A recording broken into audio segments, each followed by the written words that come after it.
李子柒和刘同明两个人扪心自问，到底对于公司的贡献孰轻孰重？如果问不出一个结果，那么两个人的合作原本就是一个失败的开始。欢迎来到文美的 US Law 北美法律第一频道，记得订阅我们，并且开启小铃铛，获取最新视频哦。多点干货，少点啰嗦，欢迎来到创业公司法律说。自媒体是我们常见的一种创业方式。说到自媒体，恐怕怎么都绕不过中文频道中订阅量第一的李子柒了吧？想必大家最近也都听说了李子柒7月之后视频断更的消息，甚至他自己也发微博怒斥资本真是好手段。明眼人都知道他这是遇上股权纠纷了。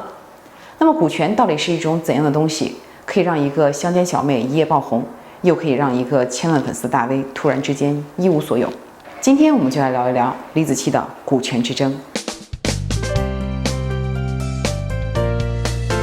跟李子柒这个概念相关的公司呢，我们可以扯出一大堆来，像什么广西星霸食品啊、广西家趣食品啊，这些其实呢都是李子柒螺蛳粉的生产商。这些品牌呢，其实做的都还挺成功的，远销海外，名扬全球啊。像是在美国这边的华人超市，那一进门最显眼的地方放的就是李子柒的螺蛳粉。在这里要辟谣一下哈，有一些我们可以在网上看到的文章说，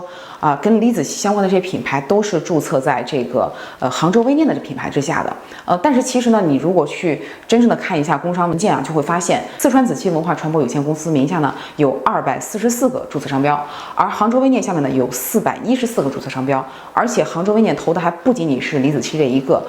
也就是说呢，这些414个商标中间呢，有很多呢是跟李子柒不相关的一些品牌的，而且从注册的内容来看的话呢，跟李子柒相关的品牌大部分还都是注册在四川子柒文化传播有限公司下面的。所以呢，说那些品牌都注册在杭州微念下面，李子柒的四川子柒那个文化传播有限公司只是一个空壳的一种那纯粹是无稽之谈哈，就是纯粹是写出来博人眼球的。其实，在这一大堆错综复杂的公司关系里面，最重要的就是两个公司。一个是杭州微念品牌管理有限公司，另外一个呢是四川子柒文化传播有限公司。杭州微念呢，它的背后实际控制人呢就是投资人刘同明，也就是前段时间网上疯传的李子柒背后的男人。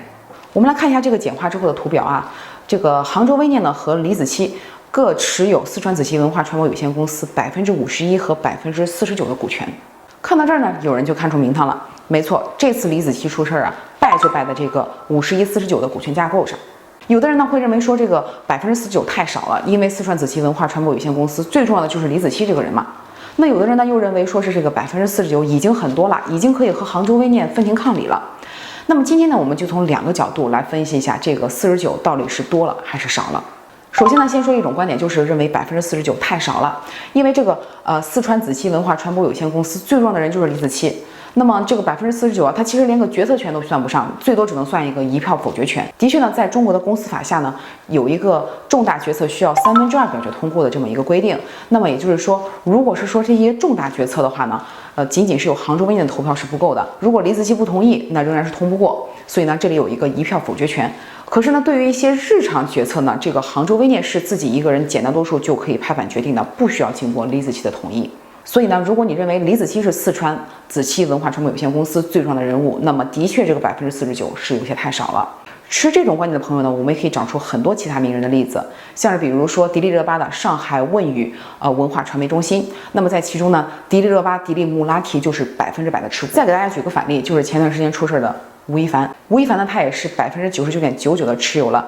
厦门义和云起文化传媒有限合伙的。再来看一看最近面临下架风波的赵薇，那赵薇相关的公司就是一大堆了啊。其中呢，这个赵影视文化工作室就不用说了，那赵薇是100%的持股。那么再来看他经常用的另外一家公司叫做和宝文娱，在这里面呢，他就是一个小股东，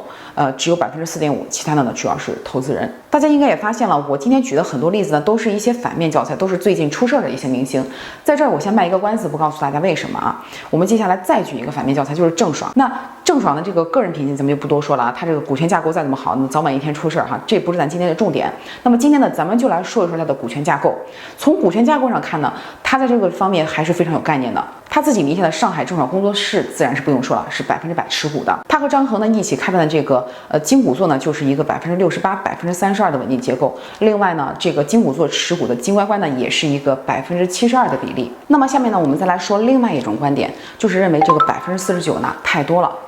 这种观点也是有一定道理的，因为虽然广大观众看到的都是台前这个名人啊，但其实呢，灯光、音效、摄影啊、服饰、化妆、道具啊，还有推动这一切的背后投资人，那都是起到非常重要作用的。从这个角度呢，这个49的确是有点太多了。那么持这种观点的朋友呢，我们也可以举出很多例子来，像是比如杨幂的西藏嘉兴四方，在其中呢，杨幂就只占有18.75%的股份，还有毛不易的巨星不易工作室，也就是G哇哇鸡文化娱乐有限公司。那其中呢，毛不易是完全没有持股的。当然，我并不希望今天咱们这个节目变成一个明星股权盘点哈。在这里呢，我先解释一下刚才我卖的那个关子，就是为什么今天我举的很多例子呢，都是最近刚刚出事的明星，就是想让大家思考一下。我们听说明星呢，因为违法犯罪而出事的例子呢非常多了，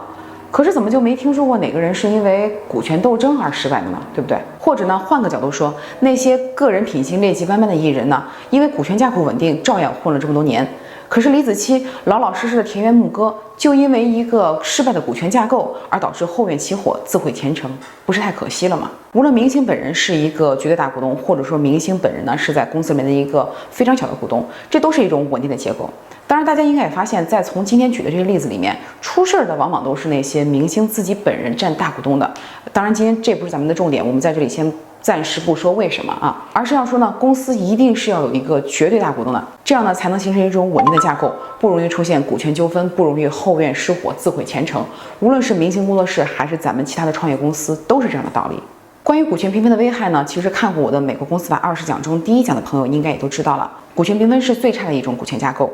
可是那期节目播出之后呢，其实有很多朋友就问我，就说，那你说不能股权评分，我就来一个51%49%不就行了吗？干嘛要做这种股权比例差异非常大的架构呢？对于这个问题呢，如果你的公司是需要经过多轮风险投资的，那么可以给你一个非常明确的答案，那就是因为公司要经过非常多轮的风险投资。如果是51%49%这样的一种架构，那么只要下一轮进来一个10%的投资人，这个51%49%就会变成45.9%和44.1%。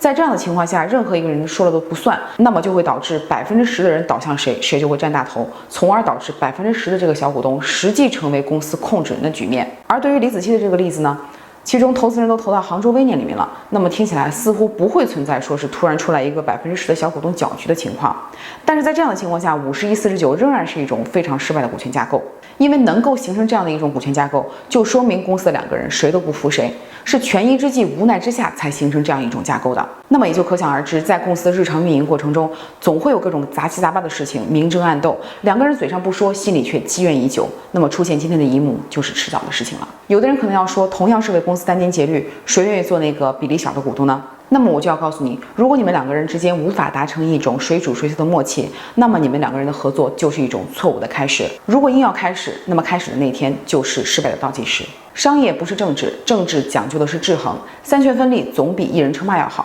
但是制衡随之而来的就是低效，所以我们应该没听说过哪个政府是高效运转的吧？可是商业恰恰相反，它要的就是高效的产出，也就不能用这种评分或者是类似评分的方式来设计了。股权架构是一个公司的根本，可以说它与公司的运营有同样重要的地位。可能有的人会觉得这很不合理，因为像股权架构这么重要的东西，为什么在公司刚刚设立的时候就要确定下来？在这个时候，几个合伙人之间可能根本就无法知道每个人对公司的贡献是如何的。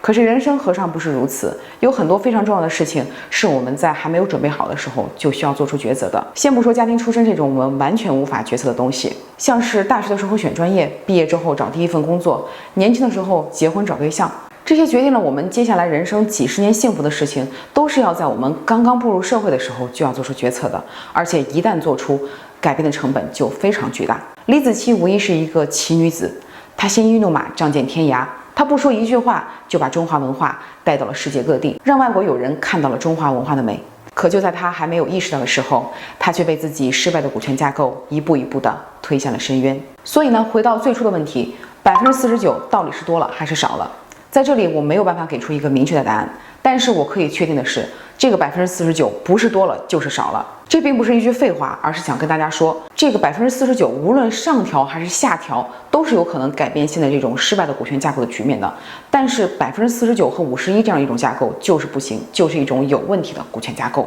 至于具体应该怎么分配，那么就需要李子柒和刘同明2个人扪心自问了，到底对于公司的贡献孰轻孰重？